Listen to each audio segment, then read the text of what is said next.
Yeah. Coke fed, press some hand, let's get in the car, I said. She grabbed my hand, girls rescue, met the bar, witness said. Tears fled the head, I'm weak, now guess she tweet, I guess she confess. She thinking less, not drinking less. Bathroom says, best to get spontaneous. Our stereotype, put to rest tonight. Imagine, believe, and achieve, it works. Skyline as a rise like fireworks. Smell through the bag, don't touch my Hey, hello everybody, and welcome to this edition of After the Storm, your Oklahoma City Thunder post-game analysis live stream, talking about the Thunder tonight against the Golden State Warriors. And can I say that the Thunder played really well, led the game for most of it until right beginning of the fourth quarter. And just a lot of it had to do with the fact that once again, the start of the fourth quarter, our lineups that we have, you can't score 7 points in 5 minutes. You got to be able to score. Now, Josh missed a layup, Mr. Finger Roll, missed a teardrop that he normally makes those, and he missed both of those. Dort, J Dub missed a shot, and it just unraveled. Once they caught up and got within one, we still weren't scoring. And to put it like this, SGA comes in with 6 minutes to go, a little over 6 minutes. We have 7 points. We ended up with 14 points with 2 minutes to go in the game, and SGA had 6 of those 7 points that we scored in those 4 minutes. It's just Golden State does Golden State. Jordan Poole is Jordan Poole, and he just goes off. But the bottom line is, like I said, you got to stay in close. But the thing that I liked about what I saw tonight from the Thunder coaching staff is that he played the players he's supposed to play. He played the guys he's supposed to play. He stuck with his 7. And then, of course, Sarge came in for Jay Will, which I think he played too many minutes with Sarge because Sarge just can't rebound. And the one thing about the Thunder has driven me nuts the last couple of years, you give up too many rebounds on free throws. I don't know. It's like we're just hesitating. Now, I know the thing that I used to get a lot of offensive rebounds too on free throws because I know the guys, they're just sitting up there and they're watching and not really trying to box you out. And you can get around them. You just got to pick your spot. And that's what happens to the Thunder. I mean, Wiggins gave up a big, he stepped in the game. He got a big offensive rebound off a missed free throw. And then they got the ball back. Huge. That was a 4-point play because it was supposed to be an and one. Wiggins doesn't box out. They get the rebound. Moody does and scores again. The Thunder, I will say this about G League coach. To me, he knows who to play. He really does. And I promise you, had he done his normal lineup, they would have blown us out. We would not have had the lead at the end of the first quarter. We would not have had the lead at halftime. We would not have had the lead in the third quarter. We would not have. But once again, the fourth quarter is just our bugaboo.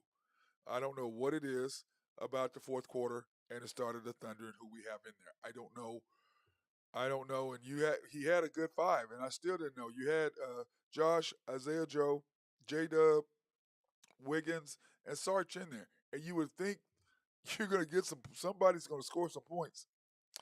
Didn't happen. And then once again, Dort and his threes. Josh took through 2 threes in a row. And I'm just going, guys, why are you shooting threes? But Dort, that's who he is. He's going to shoot those threes. He lost a couple of balls flying through he's not. That's why I'm saying we need a coach that says, listen, I don't need you going trying to score and do all that nonsense that you're not capable of. If you want to shoot a 3 here and there, understand the flow of the game and when things are happening.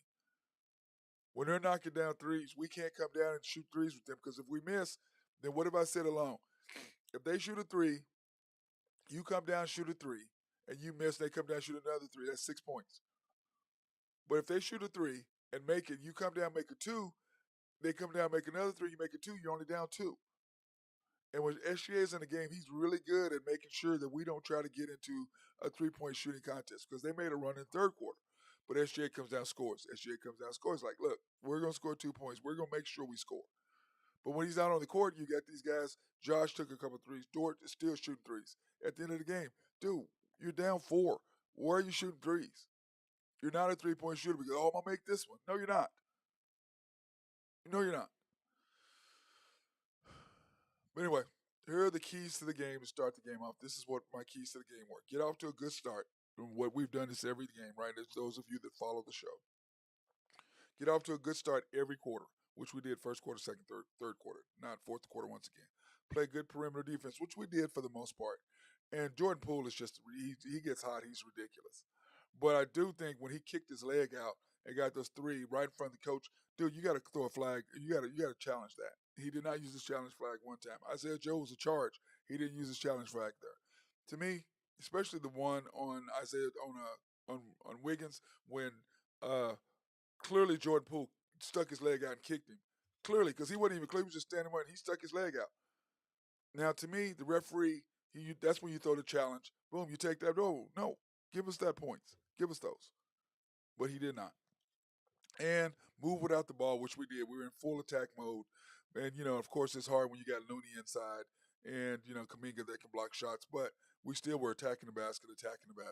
And don't try to get into a three-point contest with them. And what I mean is when they go on a run, don't try to catch them by trying to match them with threes. Because if you do that, you're not gonna win that game. You're not going to win that if you try to match them. That's why they score three, you go down and make sure you get a basket. They scored another three, you make sure you get a basket. And we were doing that all game. We weren't trying to get into it. When they made a run at us, hey, go get 2 points. It's only 1 point difference. They score again, it's only 2 point difference. You still have the lead.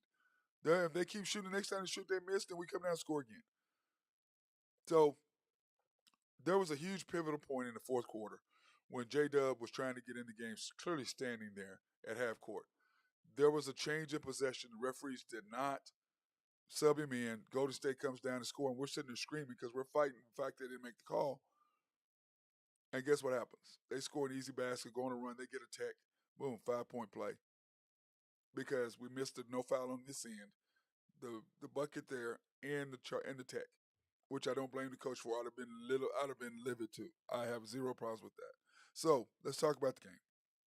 Started the first quarter. We start with our starters. And then we were in attack mode from the very beginning. Attack.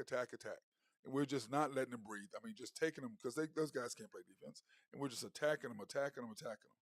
And I just loved what I saw out of us. I mean, we were in full attack mode from the start of the first quarter to the end of the first quarter. In full attack mode the whole time. And I like what I saw out of that. I'm like, okay, these guys are not slowing down at all. Not slowing down at all. And I liked what I saw out of them. We didn't, we were playing downhill. I mean, just attack. And that's what you should do. Be in attack mode. And then on top of that, what I thought, it was 17-9 with 6 minutes. And I thought, okay, here he goes. Here comes a lineup change. And he did. He put Isaiah Joe and Wiggins in. So those are your 7 for J-Dub and Josh. Those are your 7. That's your 7. Then you have Sarge come off the bench to sub J. Will. And then you play Jang if you want to. He's still not. I just don't think he needs to be playing because he's just not ready. He could be. I see the potential in him. Not worth 3 first-round picks, but I do see the potential in him someday to be a player. So we'll see what happens with that. We'll see. But anyway, I liked what he was doing with that. There's, you had Isaiah Joe and Wiggins, and coming in. Those are 6 and 7, and you play. That's what you did. First half, he played 8 guys. Really 9. Jang played 5 minutes, so he was really kind of in there now. He really didn't play. So you played your 7, which is the starters, which is SGA, Josh, J-Dub, Wiggins, Dort, J. Will, and then coming off the bench with Isaiah Joe and Wiggins. That's your 7. Then you had Sarge in there if you need to sub for J. Will if you want to stay big, even though he kills me on the defensive rebounding side of it, and he just doesn't take charges, and he's just slow. He's a big boy who's just a big body who he just cannot move his feet. So at the end of the first quarter, the Thunder are rolling. Happy with what I'm seeing. The Thunder are up 39-36. Golden State is 6 for 14 from 3. The Thunder were 4 for 8, 44% from them, and then finally we're scoring the basket. 55 points, 55% field goal for us. So we're finally scoring. Finally, took long enough, but we finally started scoring. I was like, it took us a while before we could start scoring, but we did, and the Thunder finally picked up and did what they needed to do. So finally, it took us, like I said, a minute, but we got going.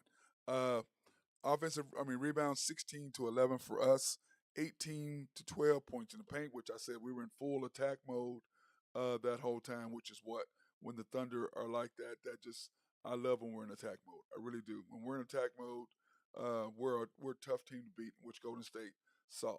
When we're like that, we're just on you. One turnover, none for us. Took care of the basketball, which is crazy because we are the youngest team in the league, but we do take care of the basketball. Bench scoring, Golden State 17-7.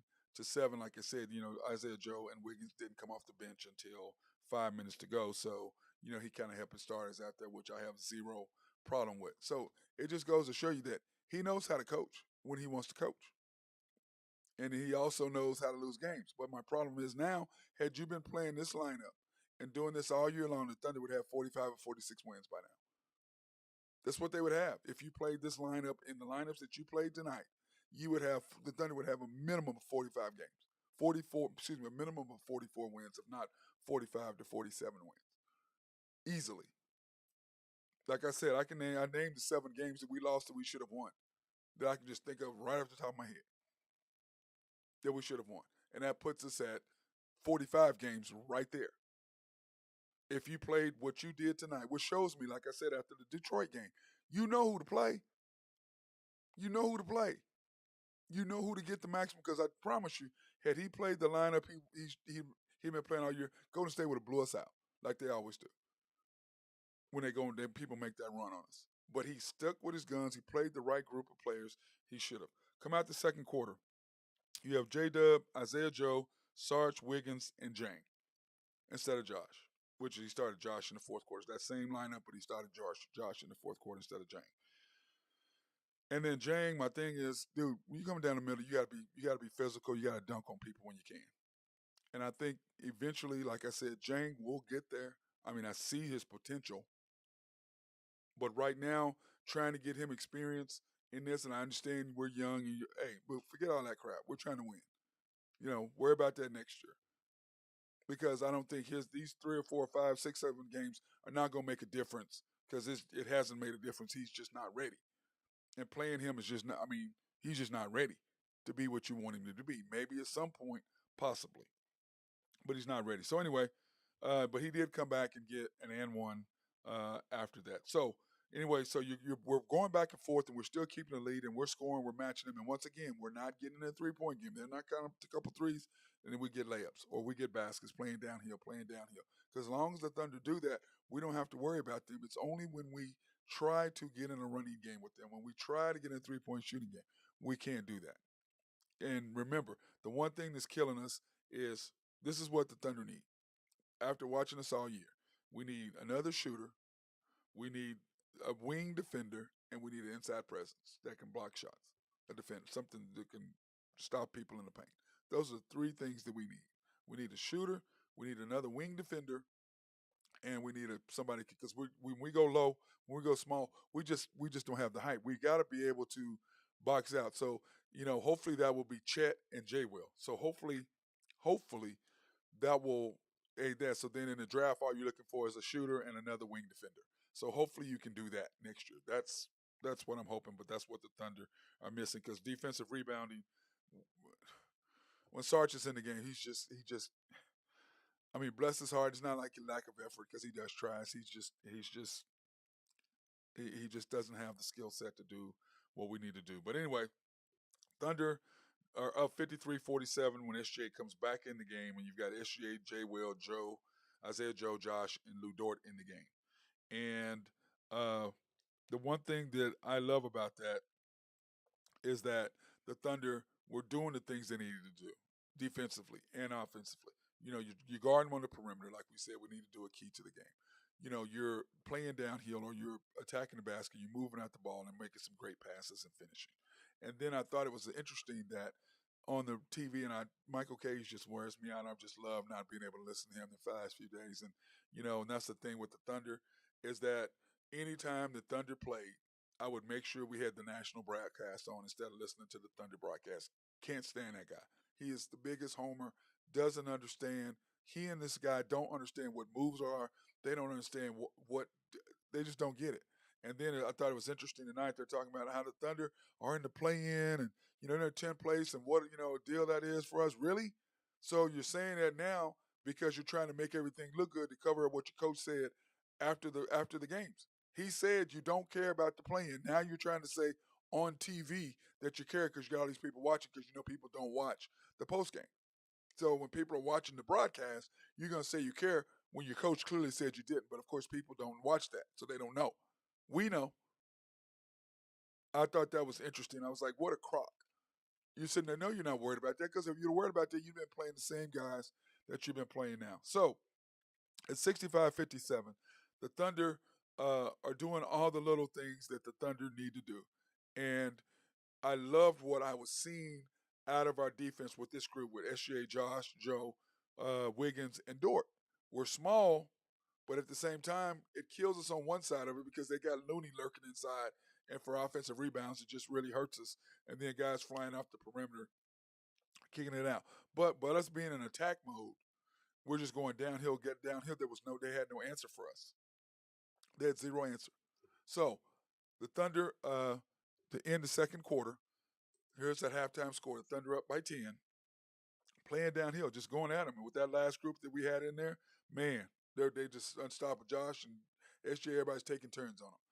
The Golden State is 11 for 22 at this point. The Thunder are 8 for 14. Now remember, that's 3 less makes to them and 8 less shots. So taking care of the basketball, not getting in the 3-point shooting contest, which is why the Thunder had the lead, shooting 59% to their 50, 21%. Now look at this. Now remember, 59% at half. That's what we were shooting, playing downhill. 21 rebounds for them, 22 for us, 28 pips points in the paint for them, 30 for us, 4 turnovers for them, and 2 for us. Just taking care of the basketball. So we only had 2 turnovers there in the second quarter. Low we're doing it. Then, of course, bench scoring, we got to catch up to them, and we were outscoring them simply because Isaiah Joe started knocking down shots as well as Wiggins doing his thing, and then Sarge came in and did a little bit too. So I loved what I was seeing out of that group in that second quarter when you put that group in there. And like I said, you started out with Jang, missed that dunk right away, came back, got in there, one on a nice move.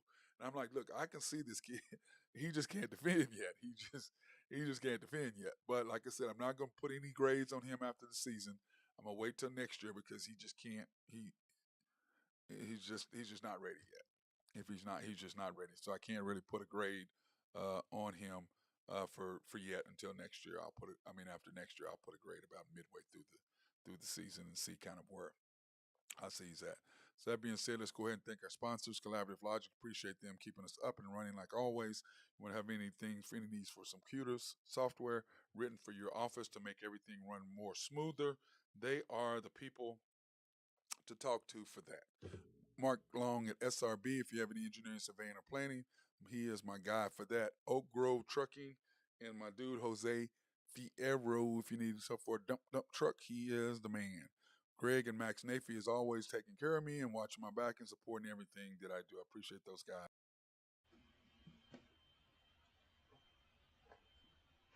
And I pre. Sorry about that, guys. Hit the wrong button. And last but not least, YNB, family owned and operated since 1912. They are the bank that makes things happen. They're an equal housing lender, a member of the FDIC. And of course, they are a sponsor for Black, minority, and women owned businesses in the Oklahoma City area for us to go out and support them and do remote live streams and promote their businesses. So we appreciate them for that. You can pre-qualify online at www.ynbok.com. That's www.ynbok.com. Please go and check them out. Or, you know what?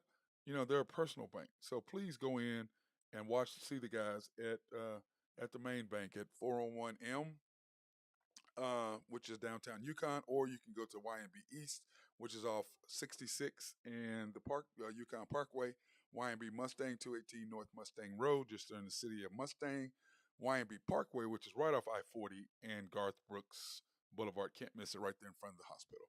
And then, of course, my location, YNB Peoples, that I always attend and go in and see my boy over there, Eddie. He'd love to see you at 6201 Northwest 63rd between Rockwell and MacArthur on 20 3rd in Bethany, the lovely city of Bethany. So anyway, those are my guys. I appreciate them. So started the third quarter. We start with our starters, of course. Well, not of course, because sometimes he doesn't. He throws Lindy Waters in there as a starter. But anyway, fortunately, he didn't. You start SGA, Josh, J Dub, Dort, J Will. Got off to a good start again, kept attacking the paint. Um, but then we started getting a little loose with the basketball. I was like, guys, take care of the ball. Quit. I mean, hey, let's not get lackadaisical because the last thing you want to do with Golden State is give them a chance to get back into the game. You can't let them start getting into the run. And then Josh, and Dort quit shooting the threes. Both of them were coming down shooting threes. It's like they're 0 for 4, both of them. That was 4 possessions, 4 long rebounds that we did not get any possessions of, score any points, and they came back. And what is the result of that? 92-90 with 5 minutes to go. I mean, guys, quit shooting threes. What are you guys doing? We're attacking the basket, attacking. And if you miss a three, don't go back and shoot another one, go to the basket. Clearly, you're all, especially when you're shooting them short, that means you're tired. Whenever your shot is short, that means your legs are tired. Then you got to attack the basket. You can't be shooting. You got to stop shooting threes. But of course, neither one of them did, allowed Golden State to close the gap. And then, of course, all of a sudden you got SGA, uh, Isaiah Joe, Lou Dort, and Wiggins in the game. And then when you got that five in there, it's a nice five. You know you're gonna play some defense. Sarge, on the other hand, we get out of him what we can get out of him. And my thing is this: I got my notes right here. Please block out on the free throws. That was last year. It cost us a game in Chicago last year because Muscala did not box out on the free throw. Wiggins in the late in the game did not box out on the free throw. Moody gets a 4-point play. They scored the basket and won. And all of a sudden they get a rebound because we don't box out.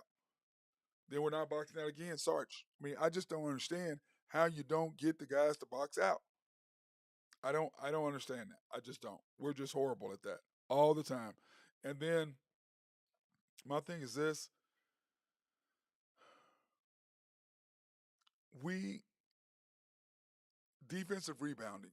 I understand with Sarge in there, but if you put him in the game, he's got to rebound. If he can't defensive rebound, you might as well go small. Now, did Sarge hit a three in the second quarter and he hit a three? Yes, he did that for us. I can't complain about that. But when you need stops and the game is tight, you got to have rebounds. You cannot give them extra shots. I'd rather have a guy who can rebound and maybe not score than a guy who can score if he can, but then he's giving up defensive rebounds because that's extra possessions. And they shoot way better threes than we do, which is what killed us at the end of the game.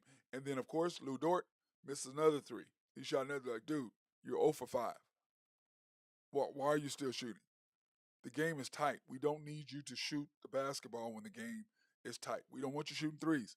But then again, if he attacks the basket, he can't finish either. So you're kind of stuck in a conundrum at that point.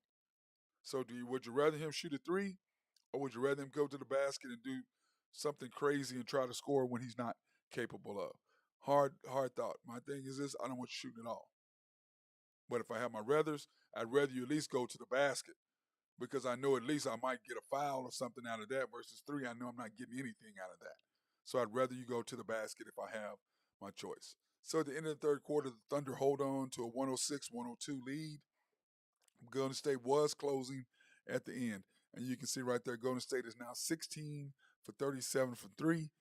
And we are 10 for 25 from three at this particular point. And that's what was starting to worry me because I knew that Golden State was starting to close the gap on us there in that third quarter. So that made me just a little bit nervous because remember in the second quarter, Golden State was 11 for 22. So they went 5 for 15 that third quarter. But it's when they hit them is when it mattered. Oklahoma City was 8 for 14, and we ended up going 2 for 11 from three. And a lot of that was who shooting. 53% for us, 49% from field from them, 39 rebounds for them, 32 for us, and that's what I was talking about. Remember, we had the nice lead at halftime in rebounds. We were out rebounding them. We had a one rebound lead in the second quarter at halftime, and then they just jumped out and just like we just Can't rebound. Thing that hurt us. 38 points in the paint for them, 42 for us, 10 turnovers for them, 6 for us. And then, of course, they took over as far as the bench, and Jordan Poole just going crazy on us there in the third quarter. But he is who he is. I mean, he's just phenomenal once he starts going. There's just, I don't care who you are, there's not a lot you can do to stop him. He's phenomenal. He really, truly, truly is. He's a phenomenal player. So, that being said, we start the fourth quarter up 106-102 with Josh Wiggins, Sarge Joe, and J Dub. So this time we started Jane instead of Josh. And I'm thinking, okay, that's a good lineup. We've got to get something going. And he's recognizing that because it's just been our Achilles heel. Starting at the fourth quarter, then teams going 31 to 10 runs, 20 something to 8 runs, 20 something to 4 runs. It just kills us at the start of every fourth quarter because we can't defend with the group that you have out there, and then you can't score on the other side of that. Whereas this group we had out there was at least defending, but we just couldn't score. We scored 7 points uh, in the first 4.5 minutes, or excuse me, first 5 minutes. So when SGA came in the game, we only had scored 3 points, 7 points, but they had scored 13. So the score is 113, 113 is the score right there. Because we had 102 and we scored 7. So we had 113 to 115. Sorry, because they scored 13. So it was 113, 115. SJ comes into the game. And I'm sitting there looking at it and I'm going, we have SGA, Josh, Isaiah Joe, Dort, and Wiggins for this final stretch. I'm like, okay, we're in. We're going to be okay, I think. I think we're going to be okay. I think we can do this. And then lack of defensive rebounding. It's just the lack of it. We just couldn't do. And then Wiggins, another missed layup by Wiggins. He cannot finish at the basket for whatever reason with his left hand. And I don't know if that's just because him not used to playing or slashing or whatever, but that's something he's going to have to work on next year is he's going to have to learn how to finish at the basket because that was another missed layup for him. And then Dort, of course, another big 3-point miss for him. And then Golden State went on a run. It was over. We scored 14 points from the start of the fourth quarter, until 2 minutes to go. Till 2 minutes to go. That is just unacceptable uh, scoring for the Thunder. The fourth quarter, we only scored 19 points in the fourth quarter. And remember, when SJ and them went out, we only had 14. So we scored 5 points the last 4 minutes. They outscored us 34 to 19. That's where we got beat right there. You had the game in your hands, and once again, the fourth quarter stopped you. But, like I said, had he been playing the same group that he had been playing all along, throwing Lindy Waters and them in there and playing those lineups, we got killed. But because he did have the right lineups with the right group, which tells me he knows who to play. And if you play that lineup that you're supposed to play, then the Thunder are going to do what? They'd have 7 more wins than what they have now currently. But it is what it is, and our coach plays who he wants to play. So, the end of the game, here is the final score of the end of the game. Even though I thought the Thunder played good, okay? I'm not going to even say I was really proud of the effort. This score does not really uh, signify what really happened in this game, okay? Don't even think it does because it really doesn't. The Thunder played much better than what it, we did not get beat as bad as the score. It does not dictate what the game was because we led the whole game except for until the last like 7 minutes. I think, do I have that in there? They took their first lead with 8 minutes and 16 seconds to go. Hey baby, hold on. In the fourth quarter, they had the lead up until then. Come here, Ace. They had the lead up until then, and I thought they were gonna, and we came back. They came back, took the lead, and we bounced back on them. We came back on them, and we were there. We were there. We were almost there. Anyway, the Thunder ended up losing 136-125, and like I said, the game was much, much closer than what the score is saying. The Golden State Warriors were 20 for 47 from 3. We were 11 for 32. They ended up shooting 49%. We shot 47%. Just tailed off. The fourth quarter just absolutely murdered us. I don't even know what we shot in the fourth quarter, but it was really, really low. 54 rebounds to 38. You can see they just smashed us. We can't defensive rebounds. It's terrible. 52 points in the paint for us, 50 for them, 14 turnovers for them, 10 for us. And then, of course, they outscored us with bench scoring. So when you want to compare the first half to the end of the game, this is what happened. The first half, they ended up being, or second half, they were 9 for 25 from three. The Thunder were 3 for 24. Well, 3 for 18, sorry. 3 for 18 second half. 3 for 18 the second half. Can't do that. We started out 59% for halftime. That's what we were shooting. 47, that's 12 points drop off, 12 percentage points. Golden State, 50% from the field, and they dropped off 1 point. You can see that we were up by 1 at halftime on rebounds, ended up losing by 16. Points in the paint, we were up by 2, won by 2. Turnovers, they had 4, we had 2. So they ended up turning the ball over 2 more than we did in the second half. And then, of course, bench scoring, they only outscored us by 4, and we were up by 1. But you can see what I was talking about rebounding. We were up by 1 at half, ended up losing by 16. Defensive rebound, they just killed us. They just absolutely killed us.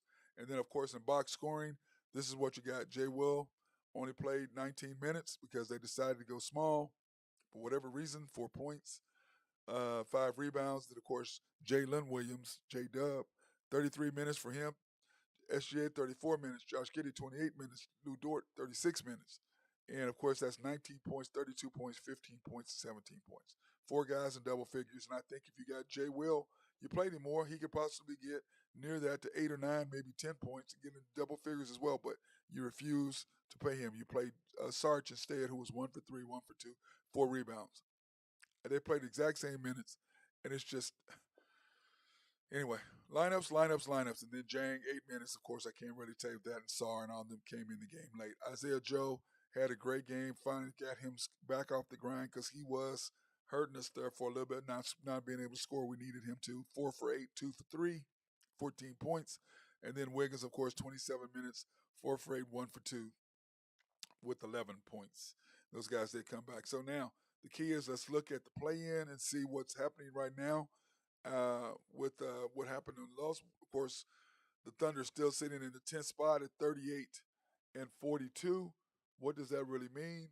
That means that right now in the standings, we are still ahead of the Mavericks by one complete game.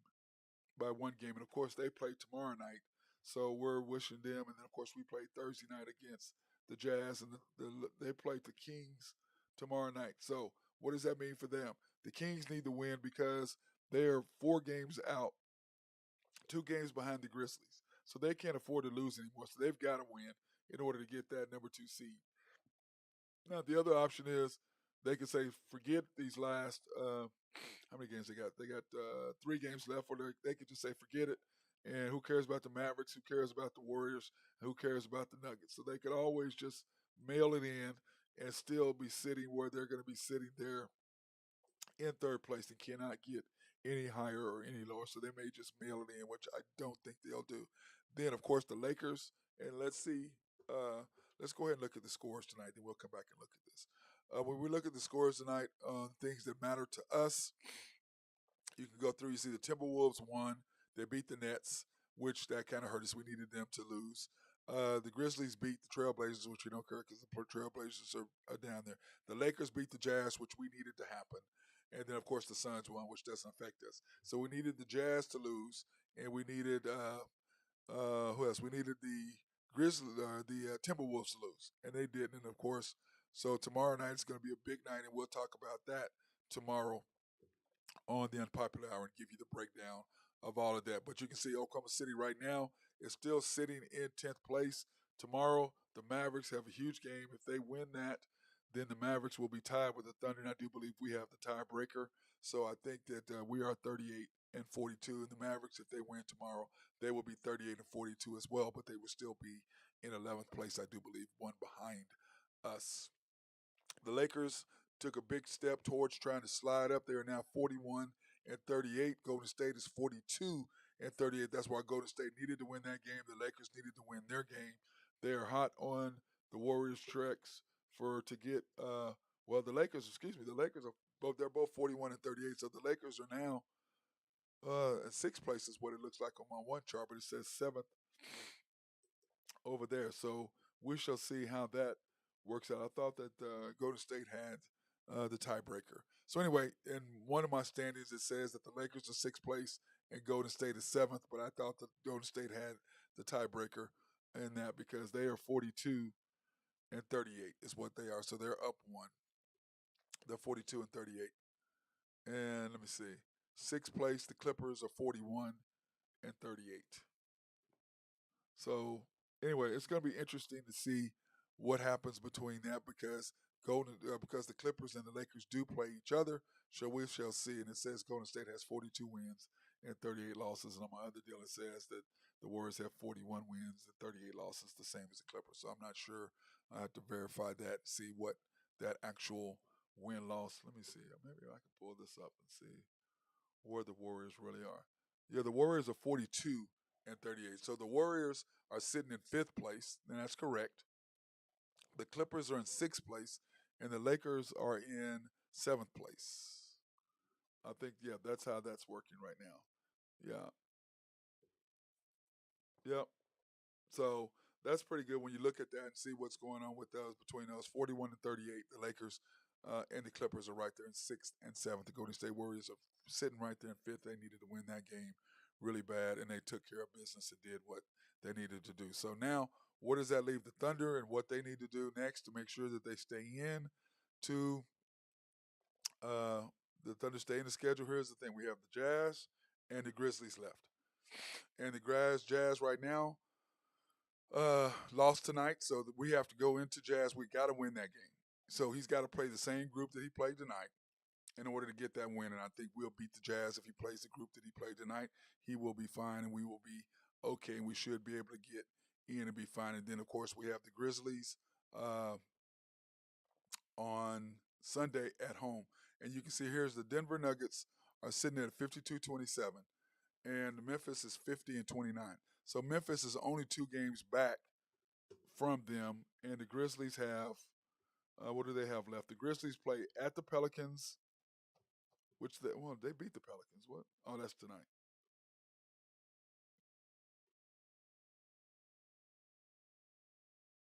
Yeah, that's let me see. I did that wrong for whatever reason. Uh the Grizzlies beat the Trailblazers last night. So tonight the Grizzlies okay, that's what I did. Okay, I'm sorry guys. So the Grizzlies play the Pelicans tonight. Huge game, so the Grizzlies have got to win that. So the Grizzlies have in their standings, the Grizzlies have who do the Grizzlies have left? The Grizzlies have the Pelicans tonight. Then they have the Milwaukee Bucks tomorrow. Excuse me, on Friday, and then they have us on Sunday. So they've got to win both of those games, which we need them to beat the Pelicans to help us out a little bit. And then, of course, the Nuggets have um, the Suns to Friday night or Thursday night. Then they have the Jazz, which they'll take care of the Jazz on Saturday. So if they do that, they won't have to worry about what the Kings do on Sundays, or they may be able to just sit those last 2 games depending on what they do against the Suns. But the Thunder is sitting there, right there, with a chance to stay in. But you've got to win one of the next 2 games, and if you win the next 2, it doesn't matter because the Thunder are in. So we shall see what the coach does because you've got to win against Utah and the Grizzlies. Like I said, it just depends on what happens. But I'm not scared of the Grizzlies because we match up really, really well with them. And now that we have Jay Will, he can big body with oh my God, with Steven Adams. So we don't have to really worry about that. So looking forward to seeing what's happening with that and seeing what they do. But the Thunder, I'm proud of our group. I'm proud of what they've done thus far. And let me see what the Grizzlies. Let me look at. They beat the Trailblazers, and let's see. Okay, Steven Adams still not playing, so he's still not playing. So we should hopefully be able to get that. But anyway, hey, everybody go to the game, support the Thunder Thursday night. Everybody go to wherever favorite bar.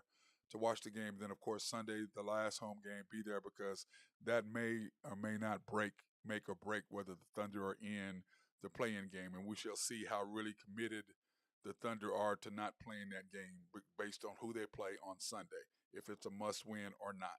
Because if we lose to the Jazz, then that's a must-win on Sunday. But if we beat the Jazz and then Sunday is kind of like, we win, we're still in. It doesn't matter because the only person we have to worry about are the Mavericks.